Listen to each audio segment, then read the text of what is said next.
داخل ہوئے تو ابن زیاد نے کہا کہ تم نے مسلم بن عقیل کو پناہ دے رکھی ہے، لہٰذا تم انہیں میرے حوالے کر دو۔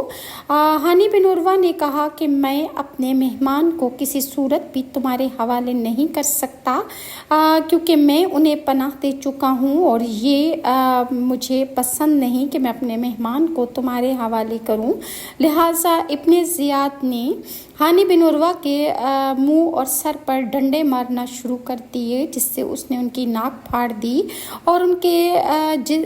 چہرے سے اتنا خون بہہ رہا تھا کہ ان کے سارے کپڑے لت پت ہو گئے، لیکن اس کے باوجود انہوں نے فرمایا کہ میں مسلم بن عقیل کو کسی صورت بھی تمہارے حوالے نہیں کروں گا۔ ادھر کوفہ میں یہ بات مشہور ہو گئی کہ ہانی قتل کر دیے گئے ہیں، لہٰذا ہانی بن عروہ کے متعلق شہادت کی خبر اور سن کر جب مسلم بن